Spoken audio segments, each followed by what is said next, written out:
Doji എന്ന കമ്പനിയുടെ doji S100 Pro എന്ന പുതിയൊരു സ്മാർട്ട് ഫോൺ ഇപ്പോൾ ലോഞ്ച് ചെയ്തിട്ടുണ്ട്. എടുത്തു പറയേണ്ട പല ഫീച്ചേഴ്സും ഈ ഒരു സ്മാർട്ട് ഫോണിൽ വരുന്നുണ്ട്. ഇതൊരു റഗഡ് സ്മാർട്ട് ഫോണാണ്. ഈ ഒരു വീഡിയോയിൽ നമ്മൾ നോക്കാൻ പോകുന്നത് ഡോജി S100 Pro എന്ന ഫോണിനെ പറ്റിയിട്ടാണ്. ആദ്യം നമ്മൾ ഫീച്ചേഴ്സും കാര്യങ്ങളൊക്കെ നോക്കുകയാണെന്നുണ്ടെങ്കിൽ ഇപ്പോൾ ഡിസ്പ്ലേയുടെ കാര്യത്തിൽ ഡോജി S100 Proയിൽ 6.58 ഇഞ്ചിൻ്റെ ഫുൾ HD+ ഡിസ്പ്ലേ കൊടുത്തിട്ടുണ്ട്. LCD പാനലാണ് ഇതിൽ ഉപയോഗിച്ചിരിക്കുന്നത്. 18,100 രൂപ പ്രൈസ് റേഞ്ചിലൊക്കെ AMOLED ഡിസ്പ്ലേ ഉപയോഗിച്ചിരുന്നെങ്കിൽ കുറച്ചും കൂടി നന്നായിന്. എന്തായാലും ഇതിൽ LCD പാനലേ വരുന്നുള്ളൂ. അതുപോലെ തന്നെ പഞ്ചോൾ ഡിസൈനും ഇതിൽ കൊടുത്തിട്ടില്ല.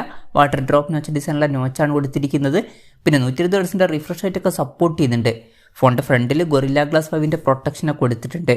അപ്പോൾ ഡിസ്പ്ലേ ഫീച്ചേഴ്സ് നമ്മൾ മൊത്തത്തിൽ നോക്കുകയാണെന്നുണ്ടെങ്കിൽ ഈ ഒരു പ്രൈസ് റേഞ്ചിന് പറ്റിയിട്ടുള്ള അത്ര മികച്ച ഡിസ്പ്ലേ ഫീച്ചേഴ്സ് ഈ ഫോണിൽ വരുന്നുണ്ട് എന്നൊന്നും പറയാൻ പറ്റില്ല. AMOLED ഡിസ്പ്ലേയും പഞ്ചോൾ ഡിസൈനൊന്നും ഇതിൽ കൊടുത്തിട്ടില്ല. പക്ഷേ ഇതൊരു റഗഡ് ഫോണാണ്. റഗഡ് ഫോണിൽ പൊതുവേ ഡിസ്പ്ലേക്ക് അത്ര ഇമ്പോർട്ടൻസ് വരാറില്ല. പിന്നെ ഇതിലൊരു കസ്റ്റം കീയും കാര്യങ്ങളൊക്കെ വരുന്നുണ്ട്. അപ്പം ഇതിൽ എന്തെങ്കിലുമൊക്കെ ഫംഗ്ഷൻസ് നമുക്ക് അസൈൻ ചെയ്ത് വെക്കാവുന്നതാണ്. Side mounted finger print sensor ഇതിൽ കൊടുത്തിട്ടുണ്ട്. എടുത്തു പറയേണ്ട കാര്യം എന്ന് പറയുന്നത് ഇതിൻ്റെ ഡ്യൂറബിലിറ്റിയും അതുപോലെ തന്നെ സ്ട്രെങ്ത്തും ഒക്കെയാണ്. MIL STD 810Hൻ്റെ സർട്ടിഫിക്കേഷൻ ലഭിച്ചിട്ടുണ്ട്. നല്ല ഡ്യൂറബിൾ ആയിട്ടുള്ള നല്ല സ്ട്രെങ്ത് ഉള്ള ഒരു ഫോണായിരിക്കും ഈ ഒരു ഫോൺ. അതുപോലെ തന്നെ ഇതിൽ IP68 അതുപോലെ തന്നെ IP69K റേറ്റിംഗ് ഒക്കെ സപ്പോർട്ട് ചെയ്യുന്നുണ്ട്. അപ്പം ഈ ഫോൺ വാട്ടർ റെസിസ്റ്റൻറ്റും അതുപോലെ തന്നെ ഡസ്റ്റ് റെസിസ്റ്റൻറ്റുമാണ്. പിന്നെ ഈ ഫോണിൻ്റെ റോസ് ഗോൾഡ്, ക്ലാസിക് ബ്ലാക്ക്, പിന്നെ മൂൺഷൈൻ സിൽവർ എന്നീ 3 കളർ വേരിയൻസ് ആണ് ഇപ്പോൾ ലോഞ്ച് ചെയ്തിരിക്കുന്നത്. ഇനി പ്രോസസ്സറിൻ്റെ കാര്യത്തിലോട്ട് വരികയാണെന്നുണ്ടെങ്കിൽ mediatekൻ്റെ helio G99 എന്ന പ്രോസസ്സർ ഈ ഫോണിൽ കൊടുത്തിട്ടുണ്ട്. 18,100 രൂപ പ്രൈസ് റേഞ്ചിൽ ഇത് അത്ര മികച്ച പ്രോസസ്സറാണ് എന്നൊന്നും പറയാൻ പറ്റില്ല.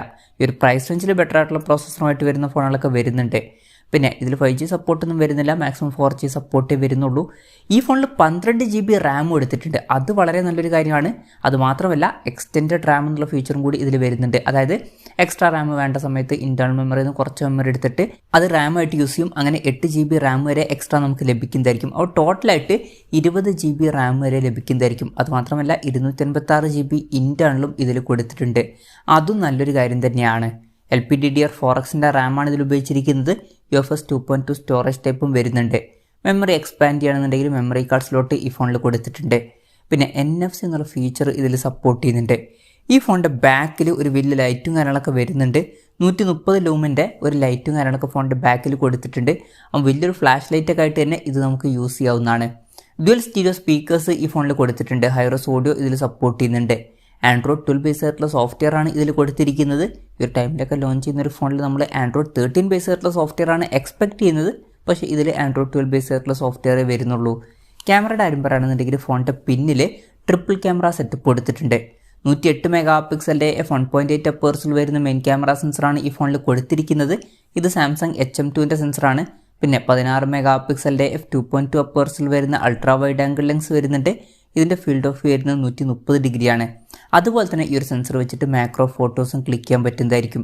മൂന്നാമത് ഒരു നൈറ്റ് വിഷൻ ക്യാമറയാണ് ഇതിൽ കൊടുത്തിരിക്കുന്നത്. ഇത് 20 MP സോണി IMX350യുടെ സെൻസറാണ്. അപ്പം ഒരു നൈറ്റ് വിഷൻ ക്യാമറ ഒക്കെ ഇതിൽ വരുന്നുണ്ട്. ഫ്രണ്ടിൽ 32 MP സെൽഫി ക്യാമറയും വരുന്നുണ്ട്. അപ്പോൾ ഈ ഒരു പ്രൈസ് റേഞ്ചിൽ ഈ ഒരു ഫോണിൽ അത്യാവശ്യം തിരക്കായിട്ടുള്ള നല്ലൊരു ഓൺ പേപ്പർ ക്യാമറ സ്പെസിഫിക്കേഷനൊക്കെ വരുന്നുണ്ട് എന്ന് പറയാവുന്നതാണ്. പിന്നെ എടുത്തു പറയേണ്ട മറ്റൊരു കാര്യം ബാറ്ററിയാണ്. ഇതിൽ 22,000 mAhൻ്റെ ബാറ്ററി വരുന്നുണ്ട്. സാധാരണ ഫോണുകളിൽ 5,000 mAhൻ്റെ ബാറ്ററിയൊക്കെയാണ് കാണാറ്. അതിൽ കൂടിയാലൊക്കെ തന്നെ നമ്മൾ വളരെ കൂടിയൊരു ബാറ്ററി കപ്പാസിറ്റി എന്ന് പറയാറുണ്ട്. ആ ഒരു ടൈമിലാണ് ഇതിൽ 22,000 mAhൻ്റെ ബാറ്ററി വരുന്നത്. അപ്പം വളരെ വളരെ കൂടിയൊരു ബാറ്ററി കപ്പാസിറ്റി ഇതിൽ കൊടുത്തിട്ടുണ്ട്. അപ്പം അത് ഇതിൻ്റെ ഹൈലൈറ്റ് ആയിട്ടുള്ള ഒരു ഫീച്ചറാണ്. 33 വാട്ടിൻ്റെ ഫാസ്റ്റ് ചാർജ് സപ്പോർട്ട് ഇതിൽ വരുന്നുണ്ട്. Type-C ചാർജിംഗ് പോർട്ടും ഇതിൽ കൊടുത്തിട്ടുണ്ട്. അപ്പോൾ അത്യാവശ്യം നല്ലൊരു ബാറ്ററി സെറ്റപ്പ് ഈ ഒരു ഫോണിൽ വരുന്നുണ്ട് എന്നൊക്കെ പറയാവുന്നതാണ്. പക്ഷേ ശ്രദ്ധിക്കേണ്ട ഒരു കാര്യം എന്താ വെച്ചാൽ ഫോണിൻ്റെ വെയിറ്റ് 400 ഗ്രാം വരുന്നുണ്ട്. അപ്പം വെയിറ്റ് അത്യാവശ്യം കൂടുതലാണ്. സാധാരണ ഫോണിലൊക്കെ 200 ഗ്രാം എന്ന് പറഞ്ഞാൽ തന്നെ വെയിറ്റ് കൂടുതലാണ് എന്ന് പറയാറുണ്ട്. ആ ഒരു ടൈമിലാണ് അതിൻ്റെ ഡബിളായിട്ടുള്ള വെയിറ്റും കാര്യങ്ങളൊക്കെ വരുന്നത്. അതുപോലെ തന്നെ പറയേണ്ട മറ്റൊരു കാര്യം തിക്നെസ് ആണ്. 27.3 mm ആണ് തിക്നെസ് വരുന്നത്. അപ്പോൾ തിക്നെസ്സും വളരെ കൂടുതലാണ്. സാധാരണ ഫോണുകളിൽ 8 mm അതുപോലെ തന്നെ 9 mm ഒക്കെയാണ് തിക്നെസ് വരാറ്. ആ ഒരു ടൈമിലാണ് ഇതിൽ 27.3 mm തിക്നെസ് വരുന്നത്. അപ്പോൾ സാധാരണ ഫോണുകളെക്കാളൊക്കെ 4 ഇരട്ടി തിക്നെസ് ഇതിനുണ്ട് എന്നൊക്കെ പറയാവുന്നതാണ്. അപ്പം ഇതൊക്കെയാണ് മൊത്തത്തിൽ ഫീച്ചേഴ്സിനെ പറ്റി പറയാനുള്ള കാര്യങ്ങൾ. പിന്നെ ഈ ഒരു സ്മാർട്ട് ഫോൺ ഇപ്പം ഗ്ലോബൽ മാർക്കറ്റിലാണ് അനൗൺസ് ചെയ്തിരിക്കുന്നത്. ഇന്ത്യയിൽ മാത്രമായിട്ടല്ല ഈ ഫോൺ ലോഞ്ച് ചെയ്തിരിക്കുന്നത്. ഗ്ലോബൽ മാർക്കറ്റിൽ ഈ ഫോൺ ലോഞ്ച് ചെയ്തിരിക്കുന്നത് $219.99 എന്ന പ്രൈസിങ്ങിലാണ്. അതായത് 18,100 രൂപ പ്രൈസ് റേഞ്ചിൽ. അലി എക്സ്പ്രസ്സിൽ ഈ ഫോൺ അവൈലബിൾ ആണ്. അലി എക്സ്പ്രസ്സിൽ ഇന്ത്യൻ പ്രൈസിംഗ് ആയിട്ട് കാണിക്കുന്നത് 21,500 എന്ന പ്രൈസിംഗ് ആണ്. എന്തായാലും ഓവറോൾ നോക്കുകയാണെന്നുണ്ടെങ്കിൽ ചില ഇൻട്രസ്റ്റിംഗ് ആയിട്ടുള്ള ഫീച്ചേഴ്സ് ഒക്കെ ഈ ഫോണിൽ വരുന്നുണ്ട്. 22,000 mAh ബാറ്ററി കൊടുത്തിട്ടുണ്ട്. അതുപോലെ തന്നെ ക്യാമറയിൽ നൈറ്റ് വിഷൻ ക്യാമറ ഒക്കെ ഇതിൽ വരുന്നുണ്ട്. പിന്നെ 130 ലൂമൻ്റെ ലൈറ്റും കാര്യങ്ങളൊക്കെ ഫോണിൻ്റെ ബാക്കിൽ കൊടുത്തിട്ടുണ്ട്. ടോട്ടൽ 20 GB റാം ഒക്കെ വരുന്നുണ്ട്. അതുപോലെ തന്നെ വളരെ ഡ്യൂറബിൾ ആയിട്ടുള്ള ഒരു സ്മാർട്ട് ഫോൺ കൂടിയാണ് ഈ ഒരു സ്മാർട്ട് ഫോൺ. IP68 69K റേറ്റിംഗും പിന്നെ MIL STD 810H സർട്ടിഫിക്കേഷനൊക്കെ ഇതിൽ വരുന്നുണ്ട്.